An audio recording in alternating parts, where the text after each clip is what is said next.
আজকের পর্বে থাকছে দারুণ সুস্বাদু, ভীষণ স্বাস্থ্যকর, সম্পূর্ণ নিরামিষ দুটো রেসিপি ব্রেকফাস্ট এবং লাঞ্চের জন্য, যেটা বানানো ভীষণ সহজ। যারা একটু তাড়াতাড়ি ওজন কমানোর জন্য ডায়েট প্ল্যান ফলো করছেন, তারাও কিন্তু একেবারে নির্দ্বিধায় এই খাবারগুলো খেতে পারেন। চলুন তাহলে রেসিপিগুলো দেখে নেওয়া যাক।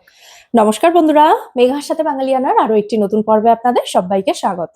আচ্ছা, সবার প্রথমে ব্রেকফাস্টের জন্য বানাচ্ছি আমি ওভারনাইট ওটস। এটা ম্যাক্সিমামটাই আগের দিন রাত্রে প্রিপেয়ার করে রাখতে হয়। তো আমি এখানে স্কিমড মিল্ক নিয়েছি 2 কাপ মতো। তার মধ্যে 1/3 কাপ পরিমাণে রোলড ওটস, তার সাথে বেশ খানিকটা মিক্স সিডস, 1/2 কাপ মতো মাখানা কিন্তু এখানে ড্রাই রোস্টেড করা নেই, একদম সিম্পল।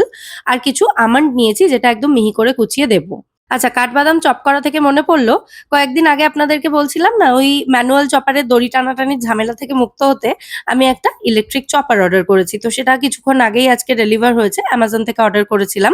আজকে এই রেসিপিগুলোর জন্য যা কিছু চপিং করার সমস্ত কিছু এটাতেই আমি চপিং করবো, আর সেটা আপনাদের সাথেও শেয়ার করবো, তাহলে আপনারাও বুঝতে পারবেন এটা কেমন কাজ করে। তো প্যাকেটের মধ্যে চপারটার এরকম 4টে পার্ট রয়েছে। একটা 250 ml এর কন্টেনার রয়েছে, তার মধ্যে এরকম একটা ব্লেড রয়েছে, আর রয়েছে একটা ঢাকনা। এগুলো এভাবে পরপর সেট করে নিয়ে তারপর ওপরে এর মোটরটা এভাবে লাগিয়ে দিতে হয়। মোটরটা 30 ওয়াটের, কিন্তু ভীষণ পাওয়ারফুল। মোটরটা রিচার্জেবল, আর এটা একবার চার্জ করে নিলে 30 মিনিটস মতো চলবে। প্যাকেটের মধ্যে একটা ইউজার ম্যানুয়াল রয়েছে, যেখান থেকে এত কথা জেনে আপনাদেরকে বললাম। আর রয়েছে এরকম একটা কেবল, এটা চার্জ করানোর জন্য। দেখুন, ফোন যেরকম ভাবে চার্জ করি সেরকম ভাবেই এটাকে চার্জ করতে হবে। আর ফোনের যে চার্জারের অ্যাডাপ্টার, সেটার মধ্যেই এটা সেট হয়ে যাবে। আর চার্জ হওয়ার সময় এই যে দেখছেন একটা লাল রঙের ইন্ডিকেটর জ্বলছে, সেটা জ্বলবে। আর এটা অফ হয়ে যাওয়ার মানে এটা চার্জ হয়ে গেছে। ইউজার ম্যানুয়ালটার মধ্যেই লেখা ছিল এটা ইউজ করার আগে ফুললি চার্জ করে নেওয়ার জন্য। তো সেই কারণেই আমি এটাকে চার্জ করে নিয়েছি, ফুললি চার্জ হয়ে গেছে। তো এবার দেখি এটা কিভাবে কাজ করে। তো মোটর বাদ দিয়ে চপারের এই 3টে পার্ট আমি ভালো করে ধুয়ে জল শুকিয়ে নিয়েছি। তো এগুলো ভালো মতো সেট করে ওপরে মোটরটা লাগিয়ে এটাকে জাস্ট 1 সেকেন্ড করে 3 বার ঘুরিয়েছি আমি। তাতেই কিন্তু দেখুন বাদাম খুব সুন্দরভাবে ছোট ছোট টুকরো হয়ে কেটে গেছে। দেখতেই পাচ্ছেন। একসাথে বেশিক্ষণ ঘোরালে কিন্তু বাদামগুলো একদম মিহি গুঁড়ো হয়ে যেতে পারতো। সেই কারণে আমি 1 সেকেন্ড করে 3 বার ঘুরিয়েছি। তাতেই দেখুন একদম পারফেক্টলি চপ হয়ে গেছে। তো এবার এই বাদামটা আমি ওটসের বাটিতে দিয়ে দেব। কাঠবাদাম এমনিতেই ভীষণ শক্ত হয়, তো তাকেও কিন্তু চপারটা একদম সুন্দরভাবে চপ করে দিয়েছে। সমস্ত কিছু ভালো করে মিশিয়ে ঢাকা দিয়ে এটাকে ফ্রিজে রেখে দেবো সারা রাতের জন্য। পরের দিন সকালে এই ওভারনাইট ওটস এর মধ্যে কিছু আপেল, কলা এগুলো অ্যাড করব। তো আপেলগুলো এভাবে টুকরো করে কেটে ওই চপারটাতেই একদম মিহি করে চপ করে নিচ্ছি। আপেলটাও দেখুন জাস্ট 2 সেকেন্ডের জন্য এভাবে ঘুরিয়ে নেব, তাতেই কিন্তু খুব সুন্দরভাবে এটা একদম ছোট ছোট টুকরো হয়ে কেটে যাবে। যেকোনো ফল, সবজি একদম সেকেন্ডের মধ্যে মিহি করে কুচোনোর জন্য এই চপারটার কিন্তু জুড়ি মেলা ভার। আর আমার মতো যাদের ছোট ফ্যামিলি, তাদের জন্য এই চপারটা কিন্তু একেবারে জ্যাকপট। তো আরো বেশ কিছু উপকরণ আমি চপ করে দেখিয়ে দেবো, তার আগে ওটসটা রেডি করে নিই। এর মধ্যে একটা আপেল, একটা কলা এরকম মিহি করে কুচিয়ে দিয়েছি। তার মধ্যে দিয়ে দিচ্ছি 1 চামচ মতো মধু। এটা মিষ্টত্বের জন্য দিচ্ছি, আপনারা চাইলে জাগরি পাউডারও দিতে পারেন। 1 মুঠো দিয়ে দিলাম বেদানা, আর তার সাথে একটা খেজুর ছোট টুকরো করে কেটে দিয়ে দিয়েছি। সমস্ত কিছু একসাথে খুব ভালো করে মিশিয়ে নিলেই কিন্তু আমাদের ওভারনাইট ওটস এখানে একেবারে রেডি হয়ে যাবে সার্ভ করার জন্য। খেতে এটা দারুণ সুস্বাদু হয়। সপ্তাহে 2 থেকে 3 দিন এটা খেতেই পারেন, বা চাইলে রোজও খেতে পারেন। এটা এতটাই সুস্বাদু হয় যে খেতে খুব ভালো লাগবে। আর যে পরিমাণ ওটস আমি বানালাম, এটা কিন্তু 2 থেকে 3 জনের জন্য ব্রেকফাস্টে হয়ে যাবে। আচ্ছা, এরপর শসা এবং টমেটো দিয়ে একটা সালাড আমি তৈরি করব। এইভাবে শসা টমেটো কেটে আপনারা কিন্তু রায়তাও তৈরি করতে পারেন। তো শসাটাও দেখুন জাস্ট 2 থেকে 3 সেকেন্ডের মধ্যেই কিন্তু একদম মিহি করে চপ করে নেওয়া হয়ে গেছে। এটা একটা বাটির মধ্যে আমি ঢেলে নিচ্ছি। আর একই রকম ভাবে একটা মাঝারি সাইজের টমেটো, একটা কাঁচা লঙ্কা, আপনারা স্বাদ অনুযায়ী নিতে পারেন কাঁচা লঙ্কাটা, আর অল্প একটু ধনেপাতা এই চপারে একদম মিহি করে কুচিয়ে নিয়ে শসার সঙ্গে এটাকেও মিশিয়ে দেব। এটাও জাস্ট মিহি করে কুচিয়ে নিতে 2 থেকে 3 সেকেন্ড মতোই সময় লাগবে। দেখুন কত সুন্দর একদম মিহি হয়ে গেছে এটা। তো এবার এর মধ্যে স্বাদ অনুযায়ী নুন এবং একটু লেবুর রস দিয়ে দিলেই কিন্তু স্যালাড তৈরি হয়ে যাবে। এর মধ্যে আরো পছন্দ মতো উপকরণ দিতে পারেন। ভিজিয়ে রাখা ছোলা দিতে পারেন, বা সেদ্ধ ছোলাও এখানে ব্যবহার করা যেতে পারে। একটু সুইট কর্ন দিতে পারেন, পেঁয়াজ দিতে পারেন। তবে আমি শুধুমাত্র শসা এবং টমেটো দিয়েই স্যালাডটা তৈরি করলাম। আর ওই যে বলছিলাম না, আমার মতো যাদের ছোট ফ্যামিলি, যাদের অল্প অল্প উপকরণ লাগে সব রান্নাতে, তাদের জন্য এটা একদম পিওর ব্লেসিংস। তো দেখুন আমি মাত্র 2টো কাঁচা লঙ্কা দিয়েছি, আর সেটাও কিন্তু এক্কেবারে মিহি করে কুচোনো হয়ে গেছে। জাস্ট ৪ কোয়া রসুনের মধ্যে দিয়ে কৌতূহলবশতই দেখছিলাম যে এটা ঠিকঠাক কোচাতে পারে কিনা। তবে এটার রেজাল্ট দেখে আমি তো এক্কেবারে অবাক। এই মাত্র ৪ কোয়া রসুনটাকেও কিন্তু খুব সুন্দরভাবে একদম মিহি করে চপ করে দিল। যেহেতু চপারটা আমি ১ম বার ইউজ করছিলাম, সেইজন্য কৌতূহলবশতই এই এতগুলো উপকরণ চপ করে নিয়েছি। আর সবকটার রেজাল্ট দেখেই আমি জাস্ট অভিভূত। খুব ভালো লেগেছে আমার চপারটা। এটা যারা কিনতে চান লিংক আমি ডেসক্রিপশন বক্সে দিয়ে দেব। চাইলে সেখান থেকে পারচেজ করে নিতে পারেন। আজকে নিরামিষ দিন ছিল, পেঁয়াজ রসুনটা না হলেও হতো। কিন্তু জাস্ট এই চপারটা ইউজ করার জন্য কৌতূহলবশত পেঁয়াজ রসুন এগুলোকেও আমি একটু চপ করে দেখে নিচ্ছিলাম। একটা মাঝারি সাইজের পেঁয়াজ দেখুন জাস্ট ২ থেকে ৩ সেকেন্ডের মধ্যে একদম মিহি করে কুচানো হয়ে গেছে। বিভিন্ন রকম কারিতে এরকম মিহি করে কুচানো পেঁয়াজ আমাদের কাজে লাগে। আর একই রকমভাবে জাস্ট ৪-৫ টুকরো মতো ক্যাপসিকাম নিয়ে সেটাকেও আমি মিহি করে কুচিয়ে নিয়েছি। আর যেহেতু কৌতূহলবশত এগুলো করেই ফেলেছি, তাই মেয়েকে এগুলো দিয়ে একটা ফ্রাইড রাইস তৈরি করে দেখাবো। এটা বোনাস রেসিপি থাকবে আপনাদের জন্য।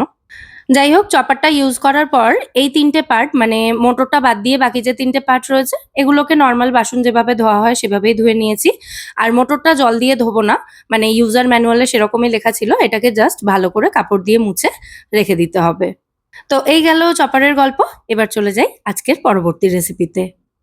আজকের পরবর্তী নিরামিষ রেসিপি হলো কার্ড কিনোয়া। ওয়েট লসের জন্য কিনোয়া কতটা এফেক্টিভ সেটা তো আমরা মোটামুটি সবাই জানি। না জানলে একটু গুগল করে দেখে নেবেন। তো আমি এখানে 1/2 কাপ মতো কিনোয়া নিয়ে সেটাকে ০.৫ ঘন্টা মতো জলে ভিজিয়ে রেখেছিলাম। তারপর ভালো করে এটাকে একটা ছাঁকনির ওপরে নিয়ে ধুয়ে নিয়েছি। আর যতটা কিনোয়া তার ৩ গুণ এখানে জল দিয়ে দিচ্ছি। সাথে এর মধ্যে স্বাদ অনুযায়ী নুন দিয়ে দেব। তারপর প্রেসার কুকারের ঢাকনাটা বন্ধ করে হাই ফ্লেমে ৬টা থেকে ৭টা হুইসেল দিয়ে কিনোয়াটা সেদ্ধ করে নেব। কিনোয়াটা যেহেতু খুব বেশিক্ষণ ভেজানো হয়নি, তাই এটা সেদ্ধ করতে একটু সময় বেশি লাগবে। তো যতক্ষণে কিনোয়াটা সেদ্ধ হচ্ছে ততক্ষণে আমি পনির টিক্কার প্রিপারেশনটা করে নেব। তার জন্য এখানে একটা বাটিতে ২ থেকে ৩ টেবিল চামচ টক দই, স্বাদ অনুযায়ী নুন, সামান্য একটু হলুদ গুঁড়ো, একটু লঙ্কার গুঁড়ো, একটু ভাজা মসলার গুঁড়ো আর একটু গরম মসলা গুঁড়ো দিয়ে সবকিছু একসাথে ভালো করে মিশিয়ে এর মধ্যে টুকরো করে কেটে রাখা পনিরটা দিয়ে মশলা মাখিয়ে পনিরটা কিছুক্ষণ রেখে দেব। পনির আমি এখানে নিয়েছি ২০০ গ্রাম। এটা দুজনের জন্য যথেষ্ট। এতে একটু আদার রসও ব্যবহার করা যেতে পারে। তো পনিরটাতে সমস্ত মশলাগুলো ভালো করে মাখিয়ে নিয়েছি। আর এদিকে কিনোয়াটাতেও ৭টা হুইসেল চলে এসেছে। তো এবার প্রেসার কুকারটা নামিয়ে আমি গ্যাসে একটা ফ্রাইং প্যান বসিয়ে গরম করে নিয়ে তার মধ্যে সামান্য একটু ঘি অ্যাড করলাম। পনির টিক্কাটা আমি ঘি দিয়ে ফ্রাই করব। আপনারা চাইলে এখানে সাদা তেল ব্যবহার করতে পারেন। ঘিটা পুরো ফ্রাইং প্যানে ছড়িয়ে দিয়ে ভালোমতো গরম হয়ে গেলে তারপর এর মধ্যে দিয়ে দিলাম আমি মসলা মাখিয়ে রাখা পনিরের টুকরোগুলো। প্রথমে আমি ৪ পিস পনির এখানে ফ্রাই করার জন্য দিয়ে দিচ্ছি। আমি এটা হাসব্যান্ডকে অফিস লাঞ্চের জন্যও দেব। তো প্রথমে ওর জন্যই ৪ পিস আমি পনির টিক্কা বানিয়ে নিচ্ছিলাম। পরে আমি যখন লাঞ্চ করব সেই সময় আরো ৪ পিস পনির টিক্কা তৈরি করে নেব। গরম গরমই খেতে এটা বেশি ভালো লাগে। তো যতক্ষণে পনির টিক্কাটা ফ্রাই হচ্ছে মানে রেডি হচ্ছে ততক্ষণে আমি এখানে একটা বাটিতে বেশ খানিকটা টক দই নিয়ে টক দইটা একটা হুইস্কারের সাহায্যে এভাবে একটু ফেটিয়ে নিচ্ছি। ফেটিয়ে রাখা টক দইয়ের মধ্যে দিয়ে দিতে হবে সেদ্ধ করে রাখা কিনোয়াটা। আর কিনোয়াটা প্রেসার কুকারের ঢাকনাটা খুলে নিয়ে আমি ফ্যানের নিচে রেখে সামান্য একটু ঠান্ডা করে নিয়েছি। মানে এক্কেবারে সেই ফুটন্ত গরম ভাবটা কিন্তু এর মধ্যে আর নেই। চাইলে পুরোটা ঠান্ডা করে নিয়েও কিন্তু আপনারা দইতে মেশাতে পারেন কিনোয়াটা, সেটা আরো বেশি ভালো রেজাল্ট দেবে। তবে সকালে তাড়াহুড়োতে আমার কাছে অতটা সময় ছিল না। সেই কারণে আমি একটু গরম থাকা অবস্থাতেই দইয়ের মধ্যে কিনোয়াটা মিশিয়ে দিচ্ছি। ভালো করে একবার এভাবে নাড়াচাড়া করে দিচ্ছি যাতে দুটো একসাথে খুব ভালোভাবে মিশে যায়। এই কার্ড কিনোয়া খেতে কিন্তু দুর্দান্ত লাগে। তো এদিকে এতক্ষণে পনির টিক্কাগুলো রেডি হয়ে গেছে। তো এগুলোকে আমি ফ্রাইং প্যান থেকে তুলে নিচ্ছি। আর এই ফ্রাইং প্যানের মধ্যেই কার্ড কিনোয়াতে একটা ফোড়ন অ্যাড করার জন্য আমি আরো একটু ঘি অ্যাড করেছি এবং তার মধ্যে প্রথমে ১ মুঠো মতো চিনেবাদাম দিয়ে চিনেবাদামগুলো ভালো করে ভেজে নিয়েছি। এরপর আরো কিছু উপকরণ দেব। নিয়েছি এখানে গোটা কালো সর্ষে, গোটা জিরে, শুকনো লঙ্কা, তার সাথে নিয়েছি অল্প একটু ছোলার ডাল এবং অল্প একটু বিউলির ডাল। এই সমস্ত উপকরণ একেবারে সুন্দর মুচমুচে হওয়া পর্যন্ত ভালো করে ভেজে নিয়ে তারপর এর মধ্যে দিয়ে দিচ্ছি ২ টো কুচনো কাঁচা লঙ্কা। আমাদের একটু ঝাল ঝাল পছন্দ সেই জন্য কাঁচা লঙ্কাটা অ্যাড করেছি। আপনারা চাইলে স্কিপও করতে পারেন।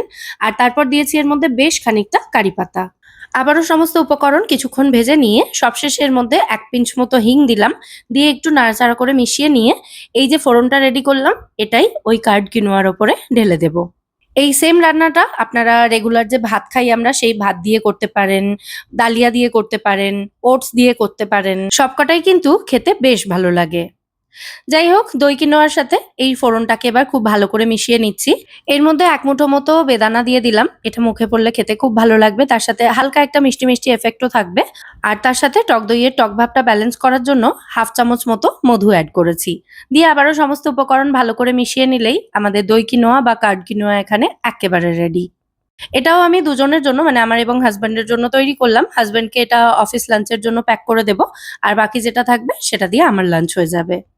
এই দই কিনোয়া, তার সাথে পনির টিক্কা এবং সালাড থাকবে আজকের লাঞ্চে। এই যে ফাইনালি আমার লাঞ্চটাও আমি সার্ভ করে নিচ্ছি। প্রচন্ড গরম পড়লে মাঝে মধ্যেই আমি লাঞ্চের জন্য কার্ড রাইস বা কার্ড কিনোয়া অথবা কার্ড ওটস এগুলো বানিয়ে থাকি। এগুলো মেনলি ঠান্ডা ঠান্ডা খেতেই ভালো লাগে বেশি। তাই প্রচন্ড গরমের দুপুরে এগুলো কিন্তু মনকে বেশ তৃপ্ত করবে। সাথে রেগুলার এই ধরনের খাবার খেলে মাসে 4 থেকে 5 কেজি ওজন কিন্তু খুব সহজেই কমানো যাবে। তো কেমন লাগলো আজকের রেসিপি দুটো সেটা কিন্তু অবশ্যই আমায় কমেন্টে জানাবেন। আরো একটা রেসিপি যদিও রয়েছে শেষে। যাই হোক, আজকের এই মেন দুটো রেসিপি যদি ভালো লেগে থাকে ভিডিওটাকে বরাবরের মতো একটা লাইক এবং শেয়ার করে দেওয়ার অনুরোধ রইল। সাথে এরকমই নিত্য নতুন রেসিপি পাওয়ার জন্য আমার চ্যানেলটাও সাবস্ক্রাইব করে নিতে পারেন, আমায় সাপোর্ট করতে পারেন এবং আমার পাশে থাকতে পারেন। যাই হোক, যেমনটা বললাম মেয়ের জন্য একটা এগ ফ্রাইড রাইস বানিয়ে দিয়েছিলাম এই সমস্ত মিহি করে কুচনো উপকরণগুলো দিয়ে। তো প্রথমে একটু তেল গরম করে নিয়ে এতে কাঁচা লঙ্কা এবং রসুনটা একটু ভেজে নিয়ে তারপর মিহি করে কুচনো পেঁয়াজ আর ক্যাপসিকামটা দিয়ে ভালো করে একটু নাড়াচাড়া করে ভেজে নিয়েছি হাই ফ্লেমে। তারপর এর মধ্যে অল্প একটু নুন অ্যাড করেছি আর অল্প নুন দিয়ে ফেটিয়ে রাখা 2টো ডিম দিয়ে ডিমের ভুর্জি তৈরি করে নিয়েছি। বড়দের নিরামিষ দিন, ডায়েট ফ্রেন্ডলি খাবার-দাবার এগুলো তো থাকে। কিন্তু বাচ্চাদের তো একটু আবার চটপটা না হলে চলে না। তাই মেয়ের জন্য এই এগ ফ্রাইড রাইস বানিয়ে দিচ্ছিলাম। তো সমস্ত কিছু ভালো করে ভেজে নিয়ে আগে থেকে রান্না করে রাখা ভাত এর মধ্যে এড করেছি পরিমাণ মতো। সাথে একটু সয়া সস, একটু রেড চিলি সস আর আমার হোমমেড চিলি অয়েল দিয়েছি 1/2 টিস্পুন মতো। দিয়ে সমস্ত উপকরণ ভালো করে আবারও নাড়াচাড়া করে কিছুক্ষণ ভেজে নিলেই tasty, tasty egg fried rice এখানে একেবারে রেডি। তো এটা ছিল আজকের বোনাস রেসিপি। কোন রেসিপিটা বেশি ভালো লাগলো বা কোন রেসিপিতে কি বেশি ভালো লাগলো সেগুলো কিন্তু অবশ্যই কমেন্টে জানাতে পারেন। কি ভালো লাগলো না সেটাও অবশ্যই জানাতে পারেন। কমেন্ট বক্স তো খোলাই রইলো। আর আপনাদের কমেন্ট থেকে আমিও অনেক সাজেশন পাই, অনেক কিছু শিখতে পারি। তাই অবশ্যই কমেন্ট করবেন।